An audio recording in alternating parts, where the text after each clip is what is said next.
Ram Hare Ram, Ram Ram Hare Hare. Hare Krishna, Krishna Krishna Hare Hare. Hare Ram, Ram Ram Hare Hare. Hare Krishna, Krishna Krishna Hare Hare. Hare Ram, Ram Ram Hare Hare. Hare Krishna, Krishna Krishna Hare Hare. Hare Ram, Ram Hare Hare. Jaya Jaya Prabhupada, Prabhupada, Prabhupada. Jaya Jaya Prabhupada, Jaya Gurudev, Gurudev, Gurudev. Jaya Jaya Gurudev. Nitai Gaur Hari Bol, Hari Bol, Hari Bol. Nitai Gaur Hari Bol.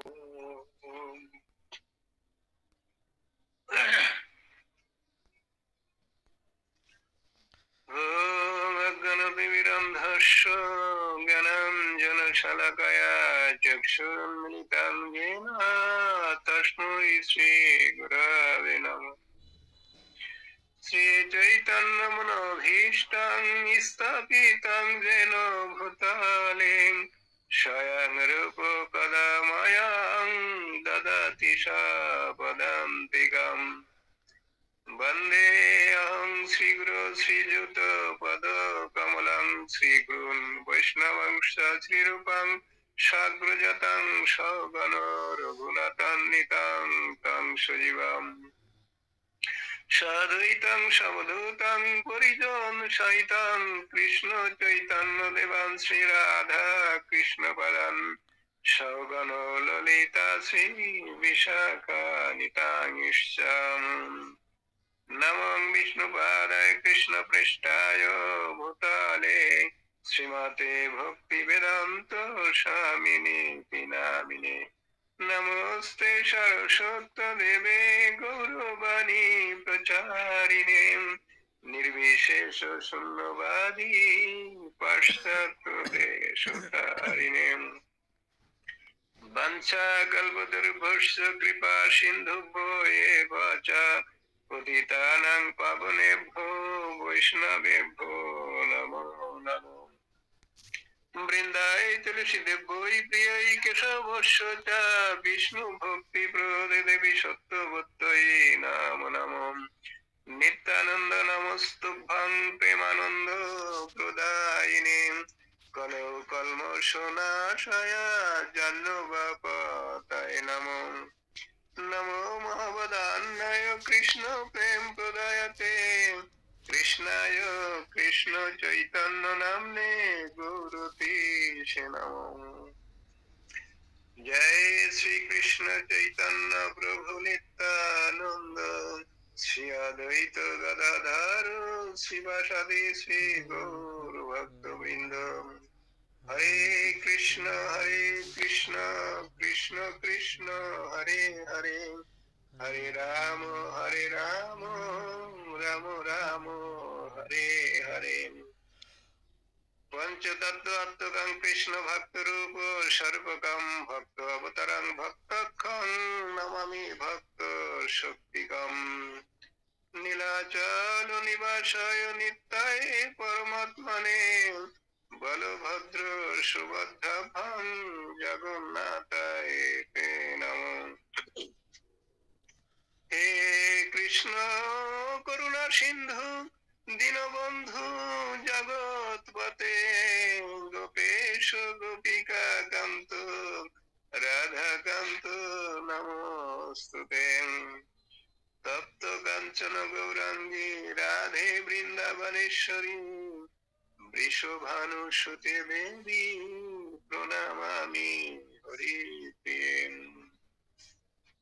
Nashta Prashu Abhadreshu Nityam Bhagavata Shivaya Bhagavate Uttam Shaloke Bhaktir Bhavati Naistiki Samadhi Deva Karuna Nidhanam Kamala Varnam Shuhita Avataram अपार संसार समुद्र सेतुं भजामहे भगवतो स्वरूपम् नारायणं नमस्कृत्य नरं चैव नरोत्तमं देवीं सरस्वतीं व्यासं ततो जयो मुदीरयेत् मुखं करोति वाचालं पङ्गुं लङ्घयति गिरिं यत्कृपातमं वन्दे परमानन्दो माधवम् ॐ नमो भगवते वासुदेवाय ॐ नमो भगवते वासुदेवाय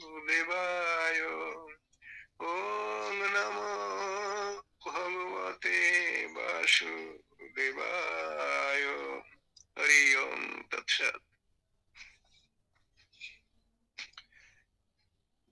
তো সর্বাগ্রে আমি আমার परम पूज्य गुरुदेव जयं विष्णुपाद परिव्राजकाचार्य अष्टोत्तर शत श्रीमद जय पताका स्वामी गुरु महाराजेर चरण वंदना करी एवं तार अहितदु कृपा आशीर्वाद प्रार्थना करी। तदुपरि आंतर्जातिक कृष्ण भवनामृत संघेर प्रतिष्ठाता आचार्य कृष्ण कृपा श्रीमूर्ति श्री लभय चरणारविंद भक्ति वेदांत स्वामी प्रभुपादेर चरणे আমার অনন্ত কোটি প্রণাম নিবেদন করি এবং তার অহেতুক কৃপা আশীর্বাদ প্রার্থনা করি। তদুপরি আজকের নিত্যম ভাগবত ক্লাসে যোগদানকারী সমস্ত ভক্তবৃন্দর চরণে আমার সশ্রদ্ধ প্রণতি নিবেদন করছি। বাঞ্ছা কল্পতরুভ্যশ্চ কৃপা সিন্ধুভ্যৈব চ পতিতানাং পাবনেভ্যো বৈষ্ণবেভ্যো নমো নমঃ। হরে কৃষ্ণ।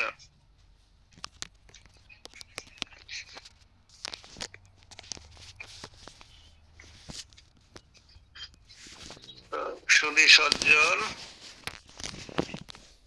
প্রভুর কোন কারণে একটু যোগদান করতে দেরি হওয়াতে আমরা মঙ্গল আচরণটা সেরে নিলাম। প্রভু এখনই হয়তো এসে যাবেন।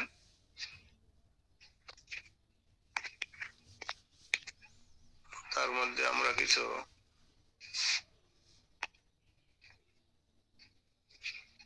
কথাবার্তা। হ্যাঁ সুজয় প্রভু কি? হরে কৃষ্ণ। সুজয় প্রভু তো মা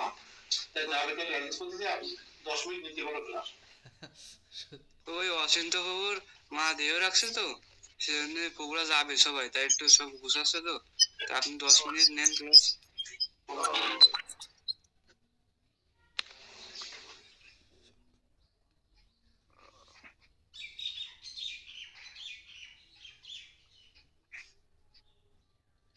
কয়েকদিন আগে তো ওনার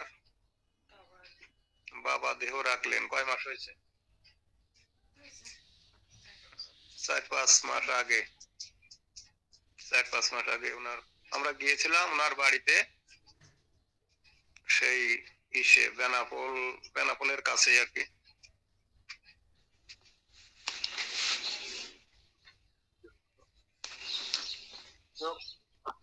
তো আজকে আমরা কি আলোচনা করবো? গীতা থেকে যে একটা শ্লোক,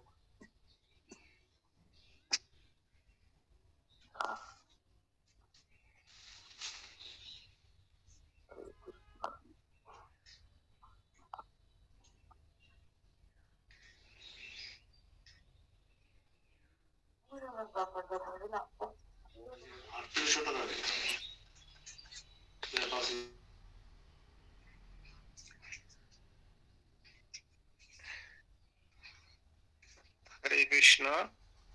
তো অষ্টাদশ অধ্যায়ের মোক্ষ যোগের 26 নম্বর শ্লোক থেকে আজকে শুরু হয়তোবা, নাকি? কত নম্বর শ্লোক কালিদাস প্রভু? 26 থেকে শুরু হবে না? হ্যাঁ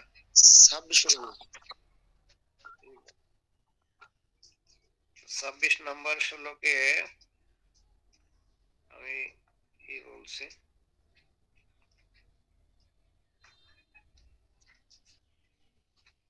মুক্ত সংগহ নহমবাদী ধৃতি উৎসব সমন্বিত সিদ্ধি অসিদ্ধ নির্বিকার কর্তা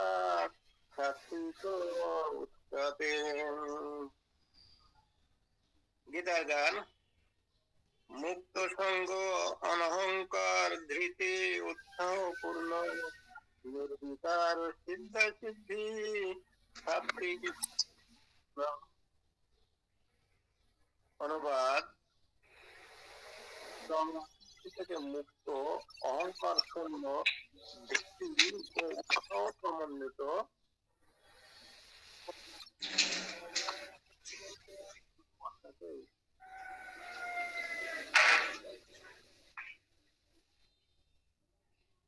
এখানে শব্দগুলো যে মুক্ত সঙ্গ বলছি আমরা, সমস্ত জড় আসক্তি থেকে মুক্ত, অনহংবাদী অহংকার শূন্য, ধৃতি ধৃতি, উৎসাহ উদ্যম, সমন্বিত সমন্বিত, সিদ্ধি সিদ্ধি, অসিদ্ধ অসিদ্ধতে, নির্বিকার নির্বিকার কর্তা, সাত্বিক সাত্বিক উচ্চতে বলা হয়।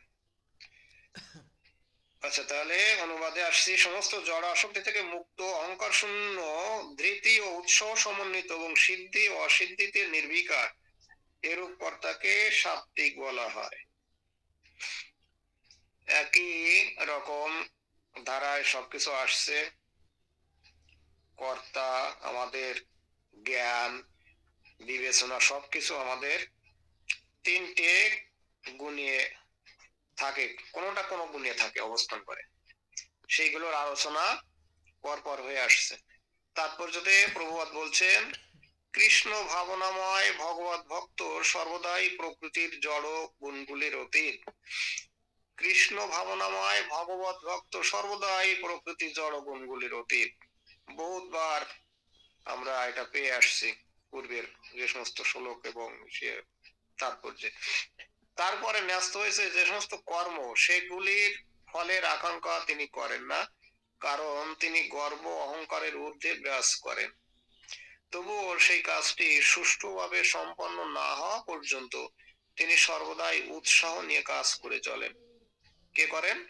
কৃষ্ণ ভক্ত, কৃষ্ণ ভাবনাময় ভগবত ভক্ত। যে দুঃখ দুর্দশা বাধা বিপত্তির সম্মুখীন তাকে হতে হয়, তার জন্য তিনি দুশ্চিন্তা করেন না। তিনি সর্বদাই উৎসাহী। তিনি সফলতা ও বিফলতা কোনোটিরই পরোয়া করেন না। তিনি সুখ ও দুঃখ উভয়ের প্রতি সমভাবাপন্ন।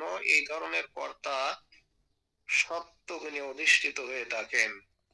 এখানে এই শ্লোকের তাৎপর্যতে জটিলতা কিছুই নেই, একদম সহজ সরল ভাষায় আগে যা বলেছেন প্রভুপাদ, এখানেও তাই বলছেন যে কৃষ্ণ ভাবনায় ভাবিত ভক্ত তিনি সত্যগুণে অবস্থান করেন। হ্যাঁ, তিনি ফলের কোনো আকাঙ্ক্ষা করেন না, কি হলো না হলো এ বিষয়ে তার উদ্বিগ্নতা নেই। তিনি ভগবানের উদ্দেশ্যে কর্ম করে চলেন, সমস্ত ফল ভগবানের উপর ন্যস্ত করে দিয়ে তিনি কর্ম করে চলেন। কোনো উদ্বিগ্নতা, কোনো আশঙ্কা, ভয় বা লাভ অলাভ এ সম্পর্কে তিনি নির্বিকার থেকে কর্ম করে চলেন। সহজ কথা, এ তাৎপর্যতে জটিলতা কিছু নেই। শ্লোক নম্বর 27।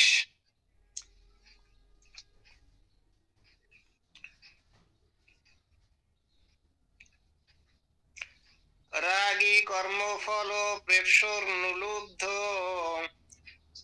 হিংসাত্মক অশুচি হর্ষ শোকান্বিত কর্তা রাজস পরকীর্তিত। গীতার গান শব্দ অর্থ রাগী কর্মাসক্ত। রাগী শব্দটার অর্থ এখানে কর্মাসক্ত বলা হয়েছে। কর্মফল, কর্মফলে প্রেপসু আকাঙ্ক্ষী, লুব্ধ লোভী, হিংসাত্মক হিংসা পরায়ণ, অসুচি অসুচি, হর্ষ শোকান্বিত হর্ষ শোকযুক্ত। হর্ষ মানে আনন্দ, আর তার বিপরীত শোকযুক্ত। কর্তা, কর্তা রাজস্ব রাজসিক পরকীর্তিত কথিত হয়। এবার রাজসিক কর্তার সম্পর্কে বলেছেন এই শ্লোকে গীতার গান। কর্মাসক্ত ফলে লোভ হিংসুক অসুচি রাজসিক কর্তা সেই হর্ষ শোকে রুচি। অনুবাদ: কর্মাসক্ত কর্মফলে আকাঙ্ক্ষী, লোভী, হিংসা প্রিয়, অসুচি, হর্ষ শোকযুক্ত যে কর্তা, সে রাজসিক কর্তা বলে কথিত হয়। এখানেও জটিল শব্দ বা জটিল ব্যাখ্যা কিছু নেই। কর্মাসক্ত, কর্মফলে আকাঙ্ক্ষী, লোভী, হিংসা প্রিয়, অসুচি, হর্ষ ও শোকযুক্ত যে কর্তা সে রাজসিক কর্তা বলে কথিত হয়। তাৎপর্য যায়, বিশেষ কোনো কর্মের প্রতি বা তার ফলের প্রতি কোনো মানুষের গভীর আসক্ত হয়ে পড়ার কারণ হচ্ছে জড়জাগতিক বিষয়াদি। ঘর বাড়ি ও স্ত্রী পুত্রের প্রতি তার অত্যধিক আসক্তি। এই ধরনের মানুষের উচ্চতর জীবনে উন্নীত হওয়ার কোনো অভিলাষ নেই। এই ধরনের মানুষের উচ্চতর জীবনে উন্নীত হওয়ার কোনো অভিলাষ নেই। তার একমাত্র উদ্দেশ্য হচ্ছে এই পৃথিবীটিকে যতদূর সম্ভব জড়জাগতিক পদ্ধতিতে আরামদায়ক করে তোলা। সে স্বভাবতই অত্যন্ত লোভী এবং সে মনে করে যে যা কিছু সে লাভ করেছে তা সবই নিত্য এবং তা কখনোই হারিয়ে যাবে না। আমরা এই ধরনের কথা মোটামুটি এই শ্লোকের এই অধ্যায়ের বেশ 5-6টা শ্লোক আগে থেকে আমরা জেনে আসছি। তো এখানে রাজসিক কর্তার চরিত্রটা এইভাবে বর্ণনা করা হয়েছে, সে জড়জাগতিক বিষয়াদির প্রতি অত্যন্ত আসক্ত, স্ত্রী পুত্র পরিবার ধন সম্পদ আমিত্ব নিয়ে থাকে। তার উচ্চতর কোনো জায়গায় যাওয়ার কোনো অভিলাষটা নেই। এই পৃথিবীতে যতদূর সম্ভব তার ভোগ বাসনা চরিতার্থ করে এই জড়জগৎ থেকে চলে যাবে, এইরকম একটা ইচ্ছে নিয়ে সে কাজকর্মের মধ্যে ডুবে থাকে। সে স্বভাবত অত্যন্ত লোভী এবং সে মনে করে যে যা কিছু সে লাভ করেছে তা সবই নিত্য এবং তা কখনোই হারিয়ে যাবে না। এই ধরনের মানুষ অত্যন্ত পরশ্রী কাতর এবং ইন্দ্রিয় তৃপ্তি সাধনের জন্য যে কোনো জঘন্য কাজ করতে প্রস্তুত। তাই এই ধরনের মানুষ অত্যন্ত অসুচি এবং তার উপার্জন পবিত্র না অপবিত্র সে সম্বন্ধে সে পরোয়া করে না। তার কাজ যদি সফল হয় তখন সে খুব খুশি হয় এবং তার কাজ যদি বিফল হয় তাহলে তার দুঃখের অন্ত থাকে না। এই ধরনের কর্তা রজগুণে আচ্ছন্ন। ঠিক আমরা দেখেছি সত্যগুণে এর বিপরীত ভাব, জড়জাগতিক চাওয়া পাওয়া সেখানে থাকে না সেই কর্তার মধ্যে। ভগবানের উদ্দেশ্যে নির্বিকার হয়ে ফলের আকাঙ্ক্ষা ত্যাগ করে কর্ম করে চলে। আর ঠিক তার বিপরীত রজগুণে আসক্ত কর্তা, সেই এই দুনিয়াদারির সুখ শান্তি ইন্দ্রিয় তৃপ্তি নিজের সুখের জন্য সব কিছু, এমনকি এখানে বলা হয়েছে যে জঘন্য কাজ পর্যন্ত করে। যেহেতু জঘন্য কাজ করে সে অপবিত্র থাকে, এই কথাগুলো এখানে বলা হয়েছে। রজগুণ সম্পন্ন কর্তা। শ্লোক 28,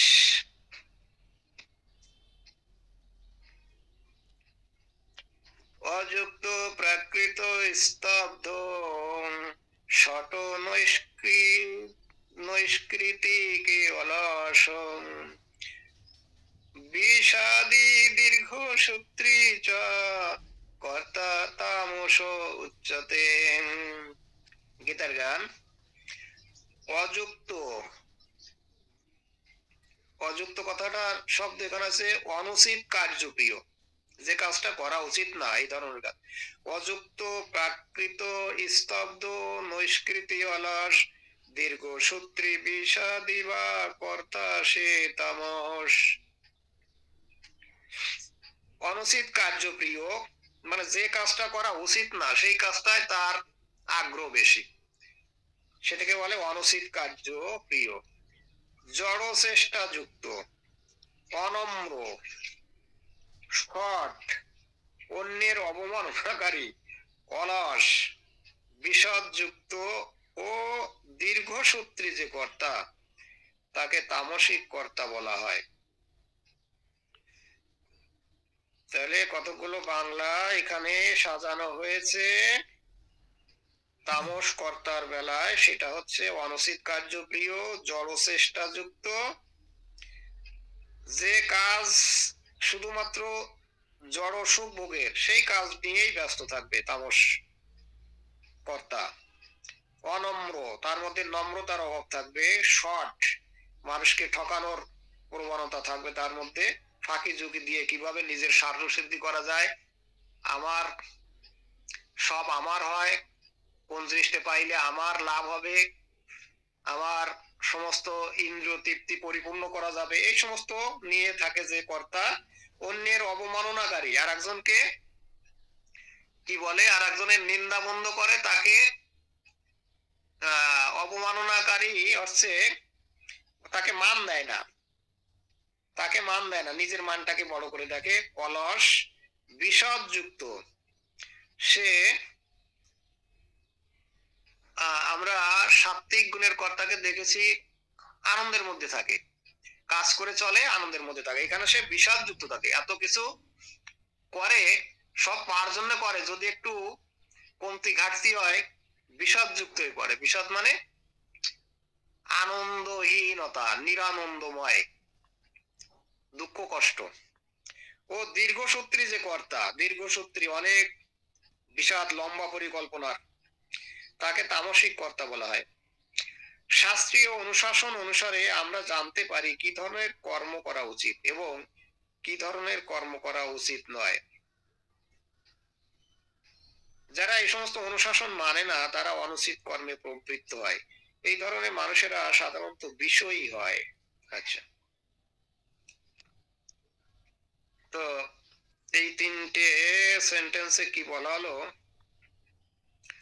আমাদের কি করতে হবে না করতে হবে শাস্ত্রে উল্লেখ আছে। শাস্ত্রকে আমাদের বিশ্বাস করতে হবে, শাস্ত্রের নির্দেশ অনুসারে আমাদের চলার চেষ্টা করতে হবে। অনেকে আছে আমাদের মধ্যে মানে মন গড়া কিছু তৈরি করে, যে তার সুবিধা মতো কতগুলো জিনিস মনের মধ্যে সে চিন্তা চেতনায় নিয়ে আসে। হ্যাঁ, শাস্ত্রে যেটা আছে তার যদি তার স্বার্থের পরিপন্থী হয় তাহলে সেটা নিয়ে সে মাথা কামায় না, যা বলেছে বলুক শাস্ত্রে, কিন্তু মনে মনে আমার লাভ হবে কিসে। হ্যাঁ, সেদিনকে দেখলাম কোন এক সম্প্রদায়ের যে বলছে যে ইসকনের কতগুলো সাধু সন্ত এখন জড়ছে, তারা এই মাছ খাবো না, মাংস খাবো না। কি হয়েছে, একটু একটু মাছ খাইলে কি ধর্মকর্ম সব চলে যাবে? মানে এখানে শাস্ত্র তার কাছে বড় না, তার স্বার্থের আঘাত, মাছটা কিভাবে না ছাড়া যায়, রসনা তৃপ্তিকে বাদ দেওয়া যাবে না, তাই ওই পক্ষে কথাবার্তা যুক্তি তর্ক উপস্থাপন করবে, তারটা সে বজায় রাখবে। হ্যাঁ, এই আছে তামস কর্তার চরিত্র। তারা প্রকৃতির গুণ অনুসারে কর্ম করে কিন্তু শাস্ত্রের অনুশাসন অনুসারে কাজ করে না। এই ধরনের কর্মীরা সাধারণত খুব একটা ভদ্র হয় না। হবে কিভাবে? নিজের স্বার্থ সিদ্ধি করার জন্য অন্যের স্বার্থকে ছোট করে দেখে তারা তো ভদ্র হবে না। ভদ্র হলে তো সেগুলো স্বার্থ সিদ্ধি হবে না। যে করে হোক ঠাসিয়ে টুসিয়ে মানুষকে দম্পি দাম্পি দিয়ে দিয়ে নিজেরটা ঠিক রাখতে হবে, তাহলে সে কিভাবে ভদ্র হবে? সাধারণত তারা অত্যন্ত ধূর্ত এবং অপরকে অপদস্থ করতে খুব পটু। একদম সব মিলে যাচ্ছে, ধূর্ততার সহ আর একজনকে অপমান অপদস্থ করে তার কাছ থেকে নিজের স্বার্থ ছিনিয়ে নিয়ে আসবে। তারা অত্যন্ত অলস, তাদেরকে কাজ করতে দেওয়া হলে ও ঠিক মতো করে না এবং পরে করবো বলে তা সরিয়ে রাখে, তাই তাদের বিষণ্ণ বলে মনে হয়। তারা যে কোনো কার্য সম্পাদনে বিলম্ব করে, যে কাজটি 1 ঘন্টার মধ্যে করা সম্ভব তা তারা বছরের পর বছর ফেলে রাখে। এ ধরনের কর্মীরা তমগুণে অধিষ্ঠিত। সুন্দর ব্যাখ্যা দিয়েছেন প্রভুপাদ এখানে সত্য, রজ এবং তমগুণের কর্তাদের। একবার পড়লে আমাদের মোটামুটি বুঝতে কোনো অসুবিধে হচ্ছে না, সহজ সরল বাংলায়, কোনো জটিলতা নেই এখানে। আচ্ছা, তো শ্লোক নাম্বার 29। বুদ্ধের ভেদং ধৃতে চ এব বুদ্ধের ভেদং ধৃতের চ এব গুণতস্ত্রী বিধাম শ্রীনুম প্রচ্যমানমস্য শেষনা পৃথক্তেন ধনঞ্জয়। গীতা শব্দ অর্থ বুদ্ধির ভেদম ভেদ ধৃতির চ ও এব অবশ্যই গুণত জড় প্রকৃতির গুণ দ্বারা ত্রিবিধম তিন প্রকার শ্রীনু শ্রবণ করো প্রচ্যমানম যেভাবে আমি বলছি অশেষেন বিস্তারিত ভাবে পৃথক ভাবে হে ধনঞ্জয়। অর্জুনকে কি বলছেন এখানে গীতার গান? বুদ্ধির যে তিন ভেদ ধৃতি আর গুণ ধনঞ্জয় অশেষ বিচার তারও শোনো। হে ধনঞ্জয়, জড়া প্রকৃতির ত্রিগুণ অনুসারে বুদ্ধির ও ধৃতির যে ত্রিবিধ ভেদ আছে তা আমি বিস্তারিত ভাবে ও পৃথক ভাবে বলছি, তুমি শ্রবণ করো। এখনো বিস্তারিত বলা হয়নি, ভগবান এখনো অর্জুনের পিছনে লেগে আছেন যে কিভাবে তাকে, হ্যাঁ, তো এখন আমরা এতগুলো শ্লোক পড়ে আসলাম, একই ধরনের কথা এখনো ভগবান আরো বিস্তারিত ভাবে বলবেন অর্জুনকে। জড়া প্রকৃতির গুণ অনুসারে তিনটি ভাগে বিভক্ত জ্ঞান জ্ঞেয় জ্ঞাতা সম্বন্ধে বর্ণনা করে ভগবান এখন একইভাবে কর্তার বুদ্ধি ও ধৃতি সম্বন্ধে ব্যাখ্যা করছেন। হ্যাঁ, ওই যে অর্জুন জানতে চেয়েছিলেন যে জ্ঞান কি জ্ঞেয় কি জ্ঞাতা কি সে সম্বন্ধে বিস্তারিত বলেছেন, এবং তা বলতে গিয়ে তিনি প্রত্যেকটা জিনিসের উপরে প্রত্যেকটা জিনিসের মধ্যে জড়া প্রকৃতির তিনটে গুণ ক্রিয়া করে সেটা বলতে গিয়ে আমাদের জ্ঞান জ্ঞেয় কর্তা ইত্যাদি ইত্যাদি সব কিছুর মধ্যে জড়া গুণের যে তিনটে লক্ষণ আদি থাকতে পারে সেই লক্ষণ আদির সবিস্তার বর্ণনা করেছেন এতগুলো শ্লোকে। শ্লোক 30 প্রবৃত্তিং চ নিবৃত্তিং চ কার্যে ভয়ে বন্ধং মোক্ষং চ যাবেত্তি বুদ্ধিশা পার্থ সাত্ত্বিকী। এবার বুদ্ধির পরে এবার সাত্ত্বিকী বুদ্ধি সম্পর্কে আলোচনা হচ্ছে। প্রবৃত্তি চ ও নিবৃত্তি চ ও কার্য অকার্য ভয় অভয় বন্ধন মোক্ষ মুক্তি চ যে ব্যক্তি জানতে পারা যায় বুদ্ধি সেই পার্থ পৃথাবৃত্ত সাত্ত্বিকী কোন শব্দের অর্থ অজানা নেই কারো এখানে। গীতার গান প্রবৃত্তি নিবৃত্তি কার্য অকার্য বিচার ভয় বন্ধ মুক্তি সত্য বুদ্ধি তান। অনুবাদ: হে পার্থ, যে বুদ্ধির দ্বারা প্রবৃত্তি ও নিবৃত্তি কার্য অকার্য ভয় ও অভয় বন্ধন ও মুক্তি এই সকলের পার্থক্য জানতে পারা যায় সে বুদ্ধি সাত্ত্বিকী। প্রবৃত্তি কি নিবৃত্তি কি কার্য কি অকার্য কি ভয় কি অভয় কি বন্ধন ও মুক্তির মধ্যে পার্থক্য, যে বুদ্ধি বিবেচনার মাধ্যমে আমরা এগুলোর মধ্যে পার্থক্য নির্দেশ করতে পারবো সেই বুদ্ধিটাকে বলা হচ্ছে সাত্ত্বিক বুদ্ধি। মোহর বশবর্তী হয়ে আমরা এইটাই ভালো, একটা খারাপ কাজকে অন্যায় কাজকে বা অনৈতিক কাজকে আমরা মনে মনে ভাবি যে এইটাই বুঝি ঠিক কাজ করছি, কিন্তু যে সাত্ত্বিক বুদ্ধি সম্পন্ন ব্যক্তি সে করতে গিয়ে কোনো কাজ করতে গিয়ে সে বুঝতে পারবে, হ্যাঁ, সেই বিবেচনা বুদ্ধি তার মধ্যে থাকবে যে এটা ভালো না এটা খারাপ, এবং সেই বুদ্ধিটাকেই সাত্ত্বিকী বুদ্ধি বলা হচ্ছে।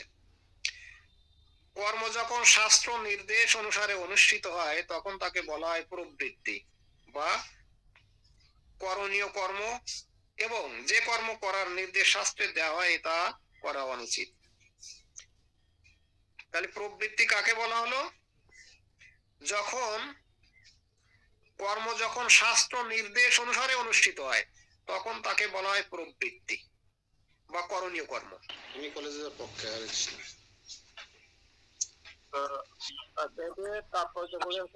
তাহলে শাস্ত্র নির্দেশ কথাটাকে আমরা প্রবৃত্তি করছি বা আমাদের করণীয় কথা দেওয়া হয়নি, তা হচ্ছে অনুচিত। মানুষ শাস্ত্রের নির্দেশ সম্পর্কে অবগত নয়, সে কর্ম এবং তার প্রতিক্রিয়ার বন্ধনে আবদ্ধ হয়ে পড়ে। বুদ্ধির দ্বারা পার্থক্য নির্মূলের যে উপলব্ধি বিকাশ হয় তা হচ্ছে সত্য গুণাশ্রিত। আমাদের সরলভাবে প্রবাদ স্বাস্থ্য নির্দিষ্ট কর্মগুলো হচ্ছে আমাদের বাংলা বলতে এখানে স্বাস্থ্য নির্দিষ্ট কর্মকে প্রকৃতি বা আমাদের করণীয় বিষয়। আর মানুষ স্বাস্থ্যের নির্দিষ্ট অবগত নয়, অবগত নয়, সে কর্ম এবং তার প্রতিক্রিয়ার বন্ধনে আবদ্ধ হয়ে পড়ে। হ্যাঁ, স্বাস্থ্য না মানে যদি কর্ম করে মন গড়া, তাহলে সে কর্মবন্ধনে আবদ্ধ হয়ে পড়ে। বুদ্ধির দ্বারা পার্থক্য নির্মূলের যে উপলব্ধির বিকাশ হয় তা হচ্ছে সত্য গুণাশ্রিত।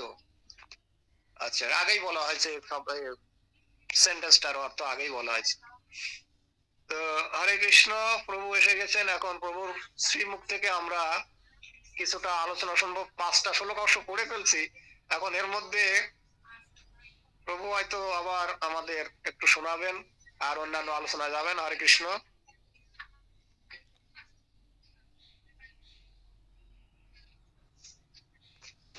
হরে কৃষ্ণ। সবার শ্রীচরণে আমার ভক্তিপূর্ণ ধন্যবাদ প্রণতি। বাঞ্ছা কল্পতরুবশ্য কৃপা সিন্ধুভৈবশ পতিতানাং পাবনেভ্যো বৈষ্ণবেভ্যো নমঃ। জয় গুরু মহারাজের জয়, জয় প্রভুপাদের জয়, গুরু গৌরাঙ্গের জয়, সকল ভক্তের জয়। তো আমরা একটু অন্যদিকে ব্যতিব্যস্ত যে আমাদের রূপসনাতন স্মৃতিতীর্থ মন্দির এর সাধারণ সম্পাদক এবং নানা দায়িত্ব পালনকারী একনিষ্ঠ মন্দিরের মনের ভক্ত পরম বৈষ্ণব অচিন্ত্যলীলা দাস ব্রহ্মচারী প্রভুর মাতৃবিয়োগ হয়েছে গত রাত্রে। তো আমরা এখন সেখানে যাব, তাই কিভাবে কি প্ল্যান নিয়ে একটু ব্যস্ত। আপনারা সবাই একটু প্রার্থনা করবেন আমাদের এই মায়ের আত্মার আত্মকল্যাণের জন্য। সবাই একটু প্রার্থনা করি আমরা দুই হাত তুলে। জয় শ্রীকৃষ্ণ চৈতন্য প্রভু নিত্যানন্দ শ্রী অদ্বৈত গদাধর শিবাসাদি শ্রী গৌর ভক্ত বৃন্দ। হরে কৃষ্ণ কৃষ্ণ কৃষ্ণ হরে হরে, হরে রাম রাম রাম হরে হরে। দহ্যং দিব্যং লোকং স গচ্ছতু, দহ্যং দিব্যং লোকং স গচ্ছতু, দহ্যং দিব্যং লোকং স গচ্ছতু। অবশ্য বেদের একটা মন্ত্র আছে আমাদের, মৃত্যুর পরে আমরা কিন্তু অল্প একটু বলি, কিন্তু পুরো মন্ত্রটা কারো জানা আছে? পুরো মন্ত্রটা কারো জানা আছে? তাই লিখে রাখছিলাম, দেখা পড়লাম, লেখা আছে খাতা, ওটা বাইর করে মনে হয় হ্যাঁ কঠিন, কিন্তু আমার মনে হয় মুখস্থ হোক না সবার খাতায় অন্তত এটা থাকা উচিত, তাহলে অন্তত আমাদের মান অপমানের সম্মুখীন হতে হয় না। আমরা অনেক সময় অনেক মান অপমানের সম্মুখীন হয়, কিন্তু মুসলমান ধর্মেটা বলতে পারি, মুসলমানকে মারা গেলি ওদেরটা ঠিক আমি বলতে পারি, কিন্তু আমারটা আমি বলতে পারি না। এটা কি একটা দুঃখজনক নয় কি? এখন তারা সময় পাবা নেই কিনা জানি না, আমার কাছে পুরোটাই লেখা আছে। হ্যাঁ পাইছি, গুরু কৃষ্ণের কৃপায় পেয়ে গেছি। যে বেদ মন্ত্র মৃত্যু সংবাদে বলতে হয়, একদম বেদের মন্ত্র কিন্তু এটা লিখে রাখবেন সবাই।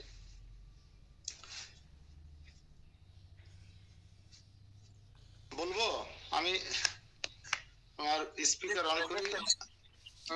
বলেন। ওম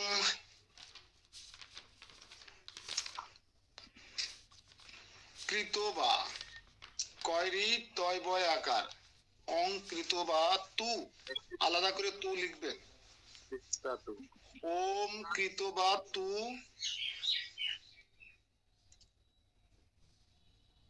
দুষ্কৃতম, দয়রস্যু দন্তস্বয় কয়রি ত অনেশ্বর দুষ্কৃতম। হবে না, লিখতে পারবেন না? হরে কৃষ্ণ প্রভু, এই বলছি একটা বানান টানান বলতে হবে, অনেক ঝামেলা হবে। হ্যাঁ, তার থেকে আপনি বলেন আজকে বলার পরে এটা একটু গ্রুপে দিয়ে দেন, আমরা সবাই সুন্দর করে লিখে নিলাম, তারা যাচ্ছে, এটা ভালো হবে। ঠিক আছে, গ্রুপে দিয়ে দেবো। আচ্ছা, সবাই বলেন তাহলে, আমরা পুরোটা একবার বলি 2 হাত জোড়ো করে। ওই ভগবান বাবু, আমি তোমরা দুইজন, তা উনি তো ওই তেলটা খায় না, এদের পেঁপে সিদ্ধ দিয়ে, তো পেঁপে সিদ্ধ আর লাউর পাতা বাটা, ওই লাউর পাতা বাটা পেঁপে সিদ্ধ দিয়ে আসছে। আমরা ওই বাড়িতে অন্য খেয়ে বেড়ে গেলাম। ওকে যে পেঁপে আছে না, আচ্ছা ওই একটু সিদ্ধ দিয়ে, তো আমরা 8টার আগে চলে আসছি। আচ্ছা ঠিক আছে, ওইটা ভালো হয়েছে। হ্যাঁ, মানে তেল ফেল আমরা খান না, তো পেঁপে সিদ্ধ দিয়ে তো ঠিক আছে। তো আবার আমরা বলি ওম কৃতবাতু দুষ্কৃতম। লিখতে হবে না, কর্ম জানতা ব্যবজানতা।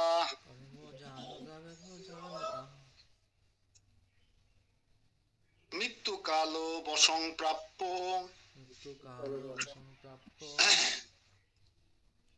নরম পঞ্চোত্তমাগম।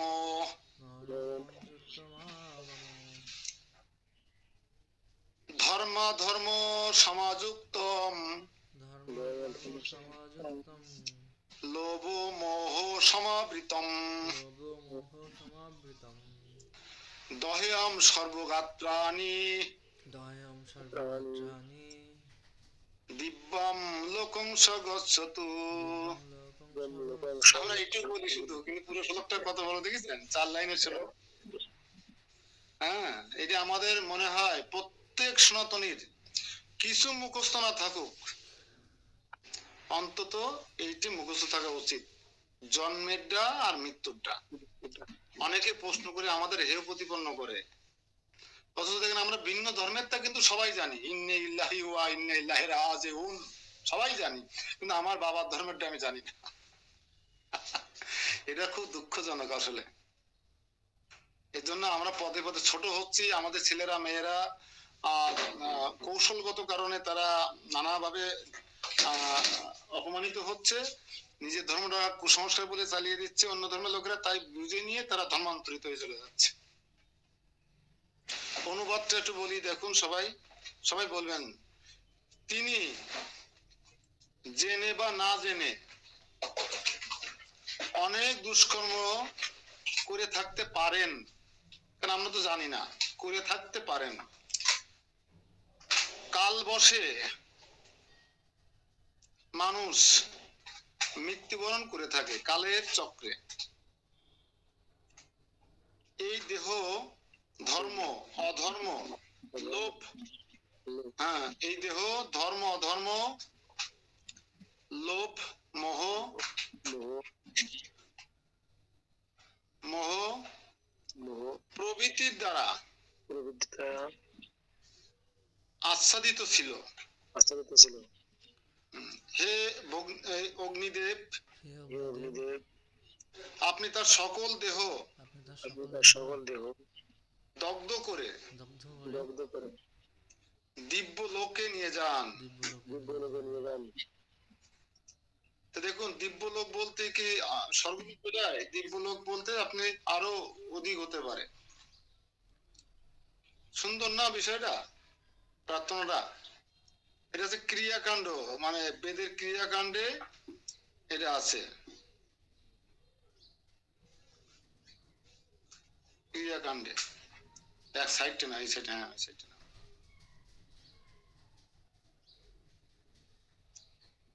তো সবাইকে আমি এটা ফটো করে দিয়ে দিচ্ছি একটু পরেই। অচিন্ত লীলা প্রভুর পিতৃ বিয়োগ হয়েছে মানে কয়েক মাস আগে, ইতিমধ্যে মাতৃ বিয়োগ হলে উনি এত অটল। হরে কৃষ্ণ প্রভু, আপনারা আসবেন কখন প্রভু? আমাদের গ্রুপ এক্ষুনি বেরিয়ে যাচ্ছে, যারা অটোতে যাবে, মানে ইজি বাইকে। আর আমি আর প্রেসিডেন্ট বাবু মোটরসাইকেলে আসবো, আমরা 8টার আগে বেরোনোর চেষ্টা করব ক্লাস শেষ করে। প্রভু প্রভু তাহলে আসেন, আমরা ওখানে থাকবো না প্রভু, দেখা হবে না প্রভু। হ্যাঁ ঠিক আছে, যান, দেখা হবে সবার সাথে। তো আমরা কত নম্বর শ্লোকে আলোচনায় ছিলাম? আমি তো আসলে এর মধ্যে নেই আজকে। 26 থেকে শুরু করেছিলাম, 26। 26 আমি কি 31 থেকে শুরু করবো না 30 থেকে শুরু করবো? বলেন আবার গোড়া থেকে ওই 5টা আবার ওই একটু আবার আলোচনা হোক। আপনি বলেছিলেন আবার ঘোড়ায় আমিও কিছু বলতে পারিনি, আপনি বলেন তো দেখি, অনেক ইম্পর্টেন্ট জিনিস আছে, বলেন। হে পার্থ, যে বুদ্ধির দ্বারা প্রবৃত্তি, নিবৃত্তি, কার্য, অকার্য, ভয়, অভয়, বন্ধন ও মুক্তি এই সকলের পার্থক্য জানতে পারা যায়, সেই বুদ্ধি হচ্ছে সাত্ত্বিকী বুদ্ধি। বুদ্ধি আছে না, কুবুদ্ধি, কুটিল বুদ্ধি, খারাপ বুদ্ধি, কত রকম, মন্দ বুদ্ধি, মন্দমতি, কত কথা আছে না, ডেজিগনেশন আছে মন্দর, খারাপ দিকের অনেক, কিন্তু ভালো দিকের ডেজিগনেশন একটা, ভালো বুদ্ধি বা সাত্ত্বিক বুদ্ধি।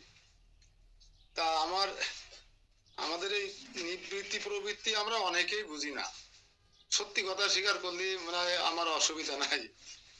প্রবৃত্তি আর নিবৃত্তি যদি বুঝতাম, তাহলে দেশ কাল পৃথিবীর এই ব্রহ্মাণ্ডের এত অবস্থা খারাপ হতো না। এজন্য আমাদেরকে বুদ্ধিটা শুদ্ধ সাত্ত্বিক স্তরে যদি আমরা নিয়ে যেতে পারি, ওই উপরে যে ডান পাশের ছোট্ট করে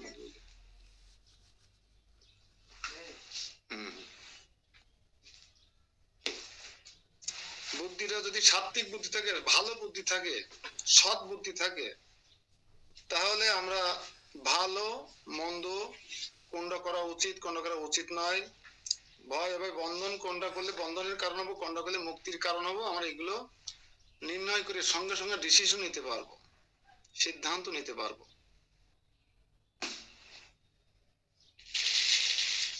তো কর্ম যখন শাস্ত্র নির্দেশ অনুসারে অনুষ্ঠিত হয়, তখন তাকে বলা হয় প্রবৃত্তি।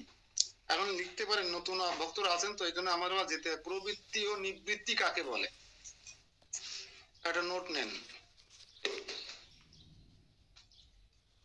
আরো নাও।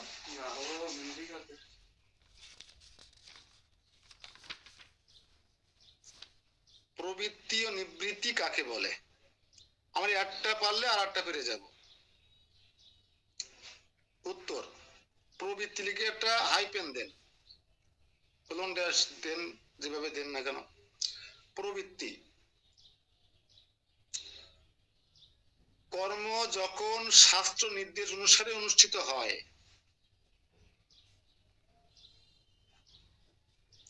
তখন তাকে বলা হয় প্রবৃত্তি বা করণীয় কর্ম।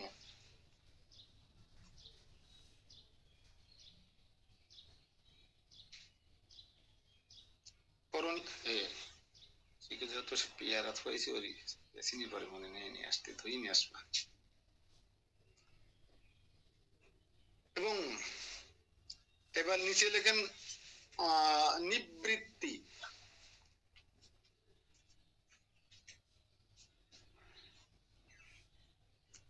একটা কলম দিয়ে লেখেন, যে কর্ম করার নির্দেশ বা শাস্ত্রে দেওয়া হয়নি,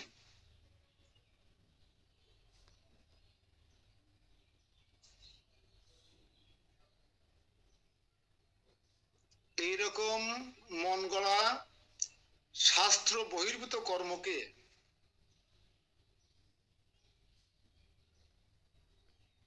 নিবৃত্তি বলে।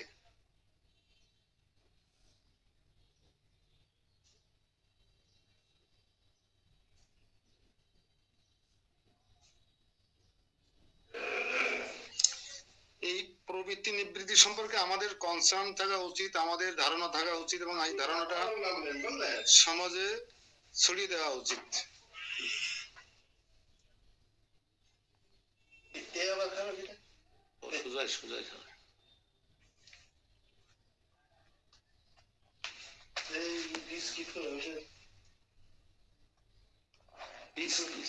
দোকান খুলতে পারছি, আমার কাছে কিচ্ছু নেই, একদম কালকে গেছিলাম, সব শেষ। আস্তে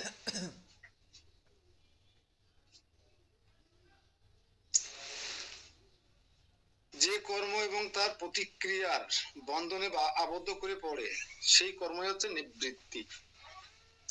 তাহলে প্রবৃত্তি আর নিবৃত্তি সম্পর্কে আমাদের স্বচ্ছ ধারণা থাকলে আমাদের সুবিধা হবে সামনে আগাতে। বুদ্ধি দ্বারা পার্থক্য নিরূপণের যে উপলব্ধি বিকাশ হয় তাই হচ্ছে সদ্গুণ আশ্রিত।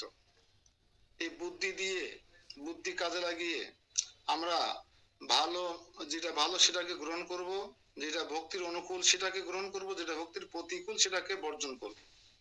আর এই বুদ্ধি খাটাতে গিয়ে অনেক সময় চড়াও হওয়া যাবে না, ঝগড়া করা যাবে না, আত্মীয় স্বজনের সাথে সম্পর্ক ছিন্ন করে দেওয়া যাবে না, কঠোর হওয়া যাবে না, অনেক কিছু ওরা বলবে।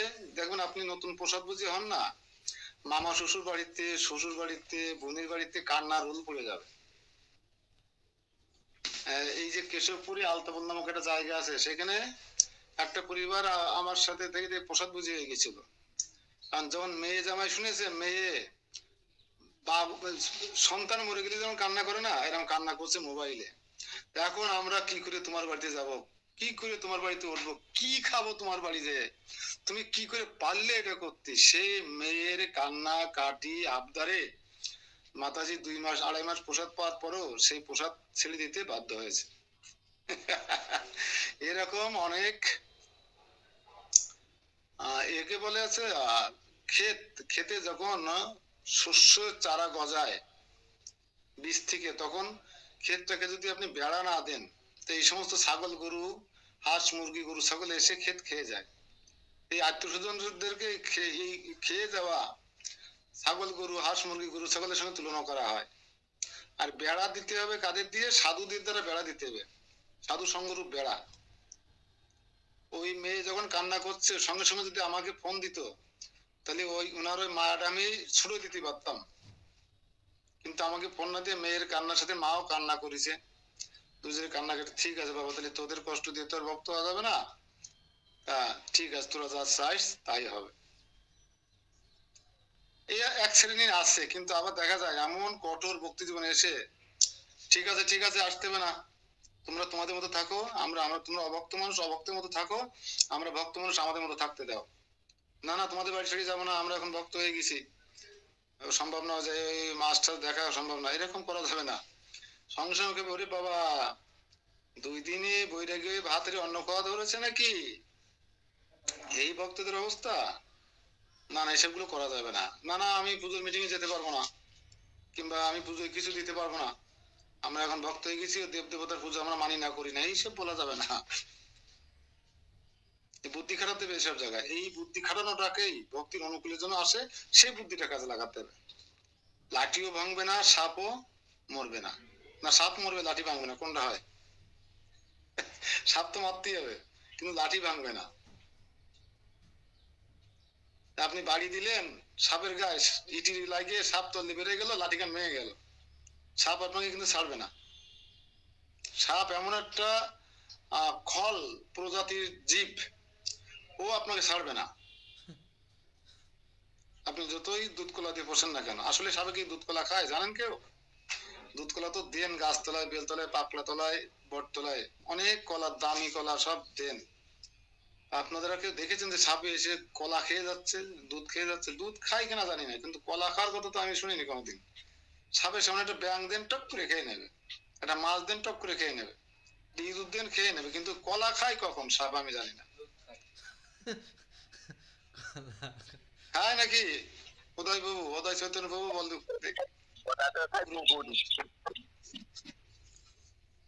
যাই হোক, আমরা বিতর্কে যাব না, এটা আমাদের সংস্কৃতির একটা অংশ, সনাতনী সংস্কৃতির।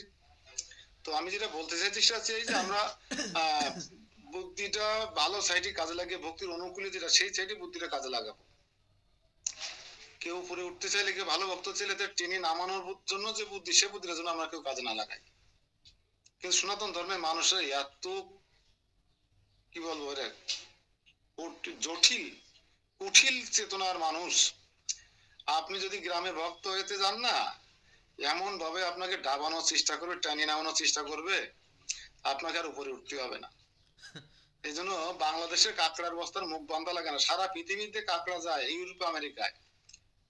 একবার সাংবাদিকরা সে কাঁকড়ার ওখানে এসেছে, এসে দেখে যত কাঁকড়া এসেছে সারা পৃথিবী থেকে সব কাঁকড়ার বস্তার মুখ বান্ধা, বড় কাঁকড়া যেটা বলে সুন্দরবনে পাওয়া যায়, সব কাঁকড়ার বস্তার মুখ বান্ধা। কিন্তু বাংলাদেশ থেকে যে কাঁকড়া গেছে এক কার্গো, সে কাঁকড়ার বস্তার মুখ বান্ধা না। কারণ সাংবাদিক তো নানা রকম নেগেটিভ গুলো আগে ন্যারেটিভ গুলো খোঁজে। তখন সাংবাদিকরা জিজ্ঞেস করছে যে কাঁকড়া যারা আমদানি করে নিয়ে গেছে তাদের কাছে কি ব্যাপার, যে এখানে যত কাঁকড়ার বস্তা দেখছি সমস্ত কাঁকড়ার বস্তার মুখ বাঁধা, কিন্তু এই কাঁকড়ার বস্তাগুলোর মুখ বাঁধা নেই কেন? তখন যারা কাঁকড়া আমদানিকারক তারা বলছে দেখো এই কাঁকড়াগুলো বাংলাদেশ থেকে এসেছে। বাংলাদেশের কাঁকড়ার একটা চরিত্র আছে, কেউ যদি বস্তা থেকে বেরিয়ে যেতে চায় মুক্তির জন্য, যদি কেউ উপরের দিকে উঠে বেরিয়ে যেতে চায় তাকে আর 5টা থেকে 7টা কাঁকড়ায় কামড়াই একটা নিয়ে ধরে, তার উপরে উঠতে দেয় না। অর্থাৎ দেখো বস্তাতে কোনো কাঁকড়া বেরোতে পারছে না কেন? যে বেরোনোর চেষ্টা করছে তাকে আর 5-7টা কাঁকড়ায় কামড়িয়ে নিচে টানিয়ে নিয়ে যাচ্ছে। তো এই বাংলাদেশের শুধু কাঁকড়ার চরিত্র এরকম না, বাংলাদেশের মানুষের চরিত্র এরকম। কেউ যদি উপরে উঠতে চায়, ভালো হতে চায়, তাহলে তাকে এরকম টেনে নামানোর চেষ্টা করা হয়। তো তাই নাকি? তাই তো। সত্যি সত্যি দেখে কোনো কাঁকড়া আসলে কাঁকড়া বেরোতে পারে? দেখবেন অধিকাংশ কাঁকড়া একটা কামড়া ধরে রাখছে মুক্তি লাভ করতে না পারে। ও যদি ওই চেষ্টা না করে, ও তো মুক্তি লাভ করছে, ওকে সহজে ঠেলে দিয়ে নে আমি ওই সাথে সাথে যাই, তা করবে না। নিজে মুক্তি লাভের চেষ্টা তো করবেই না, আবার যে মুক্তি লাভ করার চেষ্টা করছে তাকেও টেনে নিয়ে আমায় নিয়ে আসতেছে 3-4 জনে ধরে। এই কাঁকড়া আর আমাদের মানুষের চরিত্রের মধ্যে বাংলাদেশের, পশ্চিমবাংলারও নিয়ে নেবো, পশ্চিমবাংলার বাংলাদেশের মানুষের মধ্যে এই কাঁকড়া চরিত্র আমাদের চরিত্রের মধ্যে কোনো পার্থক্য নেই। এই জন্য বুদ্ধি, তামসিক রাজসিক আগে ছিল কর্তা, এখন বুদ্ধি। দেখেন কত প্রকার ব্যাখ্যা করছে ভগবান, প্রত্যেকটা স্টেপে 3টা গুণ। প্রত্যেক এই পোশাকও 3টা গুণ আছে, পোশাক আছে কিনা জানি না সামনে। সাত্বিক গুণের পোশাক, রজগুণের পোশাক, তমগুণের পোশাক আছে না? কালো আলখাল্লা পরে ওই হাতে এটা ওটা নিয়ে এক লম্বা ঝাঁকড়া মাকড়া চুল দিয়ে আপনার একদম বিভীষিকাম একটা ব্যক্তি, এটা তামসিক। হয়তো লাল ড্রেস পরে কপালে সিঁদুর দিয়ে ওম বলা দিয়ে বসে আছে, আসবে হয়তো সামনে। তো আমরা এই বুদ্ধি, সাত্বিক বুদ্ধি আমরা যেন সবসময় টাচ করতে পারি, মাথায় রাখতে পারি, যেন তামসিক আর রাজসিক বুদ্ধি বর্জন করতে পারি, এটা আমাদের মাথায় রাখতে হবে। এখান থেকে শিক্ষা এটাই, যেটা ভালো, ভক্তির অনুকূল, পারমার্থিকতার অনুকূল, পরলোকের যাওয়ার অনুকূল, সেটা আমরা গ্রহণ করব, বুদ্ধিমত্তা কাজে লাগাবো। এই বুদ্ধিমত্তাটা খুবই ইম্পর্টেন্ট একটা বিষয়, বুদ্ধি আমাদের অবশ্যই কাজে লাগাতে হবে। তো 31 শ্লোক, ইয় ধর্মম অধর্মম চ কার্যম চ কার্যমেব চ অযথাবত প্রজানাতি বুদ্ধি সাপার্থ রাজসী। ধর্ম ধর্ম কার্য কার্য অযথাবত জানে, আর রাজসিক সেই বুদ্ধি শাস্ত্রের প্রমাণে। অনুবাদ, যে বুদ্ধির দ্বারা ধর্ম ও অধর্ম, কার্য ও অকার্য আদির পার্থক্য সম্যক রূপে জানতে পারা যায়, সেই বুদ্ধি হচ্ছে রাজসিক বুদ্ধি।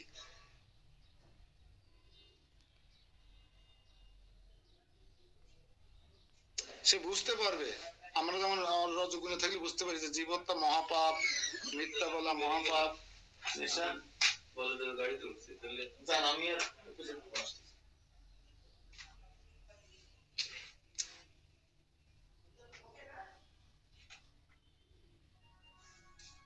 অটোতে যাচ্ছে কারা? অটোতে যাওয়ার লোক তো না, অটো নিয়ে যাওয়া ঠিক আছে, মোটরসাইকেলে যায় সবাই। শ্লোক নম্বর 32, অধর্মম ধর্মম ইতি যা মন্যতে তমসা বৃত্তা সর্বার্থান বিপরীতাংশ চ বুদ্ধি সাপার্থ তামসী। এখানে আসলে দাদা বৌদিরা বলছিলেন বিস্তারিত বিশ্লেষণ করার মতন আর বিশেষ কিছু থাকে না, কারণ একই জাতীয় আলোচনা, শত রজতম শত রজতম। তা বুদ্ধির বেলায় হোক, কর্তার বেলায় হোক, পোশাকের বেলায় হোক, আহারের বেলায়, বিহারের বেলায়, চিন্তার বেলায়, সব বেলায় 3 রকম গুণের কথা বহুক্ষণ ধরে আলোচনা হচ্ছে। এজন্য বিস্তারিত আলোচনা না করলেও আপনারা বুঝতে পারবেন যে আমরা আসলে এই বুদ্ধিটা তামগুণী হলে কেমন হয়, শতগুণী হলে কেমন হয়, আমাদের কোনটা গ্রহণ করা উচিত, ব্যাস। তো ধর্মকে অধর্ম মানে অধর্মকে ধর্ম, বিপরীত সে তামস, বুদ্ধি যার কর্ম। দেখুন আপনি বুঝতে পেরে যাবেন। হে পার্থ, যে বুদ্ধি অধর্মকে ধর্ম এবং সমস্ত বস্তুর বিপরীতে বলে মনে করে তমসাবৃত, সেই বুদ্ধি হচ্ছে তামসিক। অর্থাৎ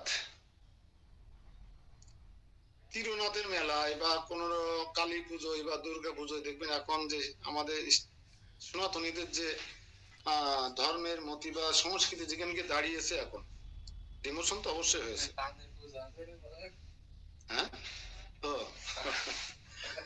তো যেখানে গিয়ে দাঁড়িয়েছে সেখানে এই যে মদ না খেলে দুর্গা পুজো হবে না, কালী পুজো হবে না, তীরনাথের মেলায় গাঁজা না খেলে মেলা হবে না, এরকম কিছু মন গড়া সংস্কৃতি তৈরি করে আমরা ধর্মকে অধর্মকে ধর্ম বানায় ফেলাইছি, ঠিক কিনা বলুন? বাস্তবতা যেটা দেখি, অধর্মকে আমরা ধর্ম করেছি, এটাই তামসিক। তাহলে যেখানে তামসিক পূজা হয়, তামসিক অধর্মকে ধর্ম বলে চালানো হয় আর ধর্মকে অধর্ম বলে চালানো হয়, এবং যা শাস্ত্রের অনুকূল সেগুলোকে প্রতিকূল ভাবা হয়, আর যেটা শাস্ত্রের নির্দেশ নিষিদ্ধ প্রতিকূল সেটাকে অনুকূল ভাবা হয়, এটাই তামসিক। আর কালকে আমি আর সুজয় গেছিলাম পুরাটাল, আমাদের উদয় চৈতন্য প্রভুর স্কুল এলাকায়, যেখানে উনি কর্মজীবনে দীর্ঘদিন ছিলেন। তা পুরাটালে গিয়ে দেখি এক মাস্টারের বাড়ি গেছি, কেউ বাড়ি নেই, কেন? বিশাল বড় 15-20-30 বিঘে জমির উপরে বিশাল বড় বাগান, সেই পুরোনো বাগান, উঁচু অঞ্চল তো। পূজা হচ্ছে একটা দিঘির পাড়ে, সেখানে বড় পুকুর আছে, পুকুর পাড়ে জঙ্গলের মধ্যে পূজা হচ্ছে। কি পূজা? কি পূজা? বরস পূজা না পান পূজা না কি জন্য পূজার নাম মনে নেই। মানে পানের বরজ যাদের আছে তাদের একটা আলাদা ভগবান আছে, সেই পূজা করে। এখন আমি তো এই কখনো শুনিনি যে শাস্ত্রে মাস্ত্রে বা কারো কাছে মুখে মুখে শুনিনি যে পান গাছের পূজা হচ্ছে আর কি। এখন আমি তো কিউরিসিটি যাচ্ছে, সোজা বললো ও যাইতে হবে পান পূজা দেখতে যাবে, কিভাবে পূজা হয়, কার পূজা হচ্ছে, ভগবানের নাম কি। এখন মাস্টার শঙ্কর বাবু বলছে, আমি আসলে এখনো চিন্তা করে নির্ণয় করতে পারিনি এই পূজাটা কৃষ্ণের উদ্দেশ্য করা হয় না শিবের উদ্দেশ্য করা হয়, না এর আলাদা কোনো ভগবান আছে, তার নাম আছে, আমিও ভালো করে বুঝতে পারিনি। তা আপনি একটু যান, দেখে আসেন বিষয়টা। তা গেলাম বাগানে, সুন্দর জায়গা, বাগানের মধ্যে একটা সুন্দর জায়গা করে নিয়ে স্টেজ করে একটু মাটি উঁচু করে ওখানে দুটো পান গাছ লাগাই দিয়ে ধরা দিয়েছে, এইভাবে পান গাছ লাগাই দিয়ে সামনে আমাকে কি কি ভোগ লাগাইছে ওইগুলো, তা বলছে আটা দিয়ে বা ময়দা দিয়ে, আর হচ্ছে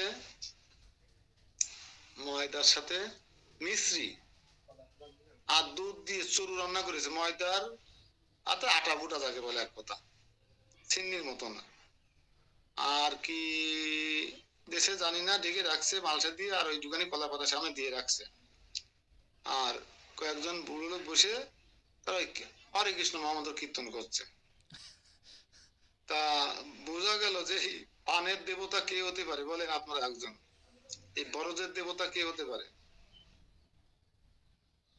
হ্যাঁ উদয় চৈতন্য প্রভু, আপনি বলবেন।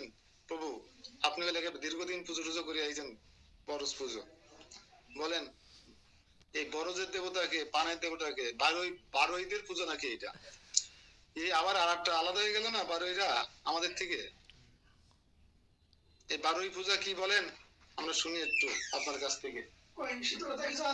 হ্যাঁ মনে করার কথা, দেখা আছে, আপনার টাকা আছে আমার কাছে, ওই সেই 800 কত মনে হয় 70 এরকম, আমার মনে নেই একটা, মনে করে দিচ্ছিলাম, বলেছি যে টাকা আছে আমার কাছে, বহু পাবে।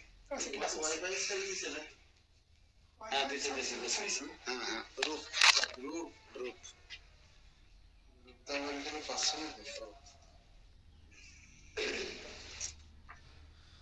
বলেন উদয় বাবু, বলেন উদয়, এই বরস পূজা বা পান পূজা কি একটু বলেন। পান গাছের পূজা, এই দেবতাকে, বরজের দেবতা, পানের বরজের দেবতাকে। হ্যাঁ, খালি বরজ পূজা দেখে আসলাম। পান গাছ লাগাই দিয়ে দুটো কাঠি করে দিয়ে নিচে বসে কৃষ্ণ নাম করতেছে ভোগ টোক দিয়ে। যাদের বরজ আছে তাদের নামে পূজা করতে হয়। আচ্ছা, এখানে পানের বরজ আছে নাই কারো? আমরা যারা ক্লাসে আছি কারণ এই মাছের ঘেরে লেগে বাড়ি, আমাদের পানের বরজ থাকে কি করে? লবণ অঞ্চলে বাড়ি সব আমাদের। যাক, তাহলে পর্ব থাক, ওই যা বললাম ওই পর্যন্ত। পানের বরজে পূজা করে দেখে আসলাম কালকে। আর ওই সেই দেবতার পছন্দের প্রসাদ হচ্ছে, ভোগ হচ্ছে ওই কি যেন আটা গোটা, হ্যাঁ আটা দিয়ে মিষ্টি দিয়ে আর হচ্ছে দুধ দিয়ে গুটিয়ে তাই ভোগ লাগাইছে। আমার মনে হয় শিবজি মহারাজ কিনা এখানকার কর্তা, শিব মহারাজ মনে হচ্ছে আমার একটু। এই তো সিন্নির মতো করে আটা গোটা উনি খায় মাঝে মাঝে। শনির না, ও তো শনি পুজো, শনি দেবতা। আমার এই মাথায় আসলো না, আমি অনেক কিছু বলতে পারলাম না, শুনতে পারলাম না। আপনারা শুনবেন বিষয়টা কি, যে বরজের দেবতাকে বরজ পূজা কারা করে। আবার নারায়ণের চিনি দেয় অনেকে, এরকম ভাবে দেখি শুনি। তো চালের গুঁড়া দিয়ে দেয় নারায়ণের চিনি। শনির পুজো যে আটা, আটা, দুধ, পাকা কলা এইসব। কিন্তু যাই হোক, আমরা জানি না, যখন আমি নিয়ে আগাবো না।